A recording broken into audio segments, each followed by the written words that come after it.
የምታዩት የዓለም መጫወቻ የቢሊዮነሮች መሸሸጊያና የቴክኖሎጂው ቁንጮ የሆነችውን ሲንጋፖርን ነው። ነገር ግን ከ60 ዓመታት በፊት ይህች ሀገር ምን ትመስል እንደነበር ያውቃሉ? የተፈጥሮ ሀብት የሌላት፣ የሚጠጣ ንጹህ ውሃ እንኳን ከሌላ ሀገር የምታስመጣ፣ ህዝቦቿ በበሽታና በድህነት የሚማቀቁባት ረግረጋማ ደሴት ነበረች። በ1965 ዓመተ ምህረት ከማሌዥያ በግዴታ ስትባረር የሀገሪቱ መሪ ሊ ኩዋን ዩ በቴሌቪዥን መስኮት ቀርቦ በእንባ ታጥቦ ነበር። ምክንያቱም ሀገሪቱ የምትተርፍበት ምንም ተስፋ አልነበራትም። ታዲያ ይህች ምስኪን ደሴት እንዴት በግማሽ ክፍለ ዘመን ውስጥ የዓለምን ልዕለ ሀያላን ቀድማ የኢኮኖሚ ቁንጮ ሆነች? ዛሬ የሲንጋፖርን አስገራሚ ሚስጥር ዝርዝር ታሪክን እንመለከታለን። እስከ መጨረሻው አብራችሁን ቆዩ። ሲንጋፖር ነፃነቷን ያገኘችው ወዳጅ አጥታ ብቻዋን ሜዳ ላይ በመጣል ነበር። በወቅቱ የነበራት ችግር 3 ትላልቅ ማዕቶች ነበሩ። አንደኛው ምንም የተፈጥሮ ሀብት፣ ነዳጅ፣ ወርቅ፣ አልማዝ፣ ሌላው ቀርቶ የሚጠጣ ውሃ እና የግንባታ አሸዋ አልነበራትም። ሁለተኛው በቻይናውያን በማሌዥያውያንና በህንዳውያን መካከል የነበረው ከፍተኛ የዘር እና የሃይማኖት ግጭት ሀገሪቱን ሊያጠፋት ተቃርቦ ነበር። ሶስተኛው ደግሞ ከ70% በላይ የሚሆነው ህዝቧ ማንበብም መጻፍም የማይችል ድሃ ነበር።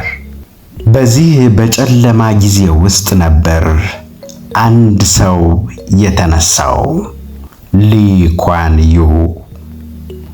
ሊ ኩዋን ዩ እና ፓርቲው ስልጣን ሲይዙ አንድ ነገር ተረዱ። እኛ የተፈጥሮ ሀብት የለንም፣ ስለዚህ ብቸኛው ሀብታችን ህዝባችን ነው አሉ። የሲንጋፖር ተአምር የጀመረው ይህ አስተሳሰብ ነበር።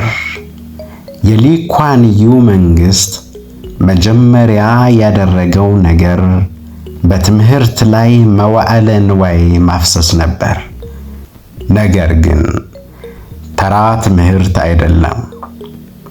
የዓለምን ገበያ የሚፈልገው የሳይንስ፣ የቴክኖሎጂ እና የሂሳብ ትምህርቶች ላይ ትኩረት አደረጉ። ሁለተኛና ትልቁ ስራ የዘር ግጭትን ማስቆም ነበር። ሊ ኩዋን ዩ ሁሉንም ዜጋ እኩል የሚያደርግ ጥብቅ ህግ አወጣ። ማንም ሰው በዘሩ ወይም በሃይማኖቱ ምክንያት ልዩ ጥቅም እንዳያገኝ፣ የሥራ ቅጥር በችሎታና በብቃት ላይ ብቻ እንዲመሰረት አደረገ። ይህ ስርዓት ብቁ የሆኑ ሰዎች የመንግስት ባለስልጣን እንዲሆኑ በር ከፈተ። ከዛም ባለፈ እንግሊዘኛን የሀገሪቱ የሥራ ቋንቋ አደረገው። ለምን ይመስላችኋል? አንደኛ የሀገር ውስጥ ብሔር ብሔረሰቦች በቋንቋ እንዳይጣሉ፣ እንዳይጋጩ። ሁለተኛ ደግሞ ሲንጋፖር ከዓለም አቀፍ ነጋዴዎች ጋር በቀላሉ እንድትግባባ በር ለመክፈት ነበር።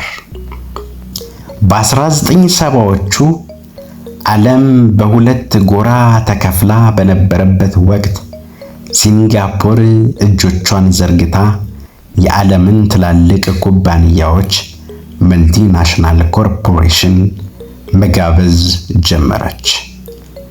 ለምዕራባውያኑ ኩባንያዎች እጅግ ዝቅተኛ ግብር፣ ፈጣን የቢሮክራሲ አሰራር እና ከሙስና የጸዳ ፍጹም ሰላማዊ አካባቢ ፈጠረችላቸው። በሲንጋፖር አንድ ኩባንያ አስመዝግቦ ስራ ለመጀመር ጥቂት ሰዓታት ብቻ ነው የሚፈጀው። የሀገሪቱ መሪዎች ኩባንያዎች ወደኛ መጥተው ኢንቨስት እንዲያደርጉ ከፈለግን ሀገራችን ከአውሮፓና ከአሜሪካ የበለጠ ንጹህ ስርዓት ያላት አስተማማኝ መሆን አለባት አሉ። በዚህም ምክንያት በሙስና ላይ ፍጹም ምህረት የሌለው ሕግ ተዘረጋ። ባለስልጣናት ሙሰኛ እንዳይሆኑ የዓለምን ከፍተኛ ደሞዝ መክፈል ጀመሩ። ዛሬ ላይ የሲንጋፖር ጠቅላይ ሚኒስትር ከአሜሪካው ፕሬዝዳንት የበለጠ ደሞዝ ይከፈላቸዋል። ይህም ሙስናን ዜሮ አደረገው። ሲንጋፖርን ልዩ የሚያደርጋት ሌላው ነገር ሕጎቿ ናቸው። ሀገሪቱ ፋይን ሲቲ ትባላለች። ትርጉሙ ቆንጆ ከተማ ብቻ አይደለም፣ የቅጣት ከተማ ማለትም ጭምር ነው። በሲንጋፖር ማስቲካ መያዝ ወይም ማኘክ የተከለከለ ነው።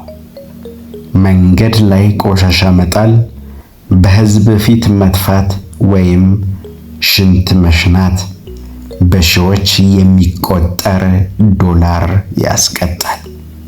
አልፎ ተርፎም ያስገርፋል።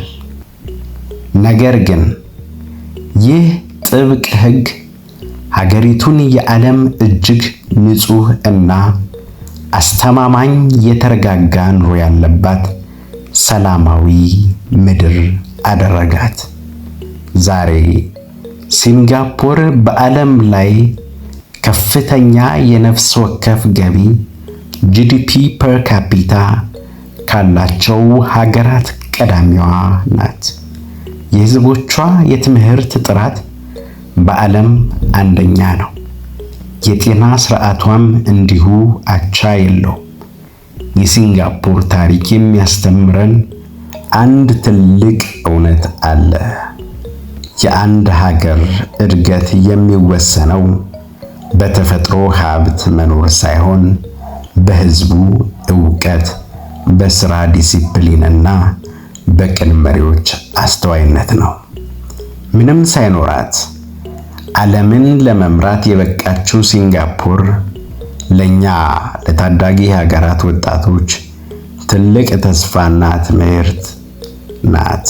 እኛስ ሀገራችንን ለመቀየር ምን እያደረግን ነው? ስለ ሲንጋፖር ታሪክ ያላችሁን አስተያየት ኮሜንት ላይ አስቀምጡልኝ። ቪዲዮ ከተመቻችሁ ላይክ እና ሰብስክራይብ ማድረጋችሁን አትርሱ። በሚቀጥለው ቪዲዮ የትኛዋን ሀገር እንድንጎበኝና ታሪክን እንድንመረምር ትፈልጋላችሁ? እስከዚያው ድረስ ሰላም።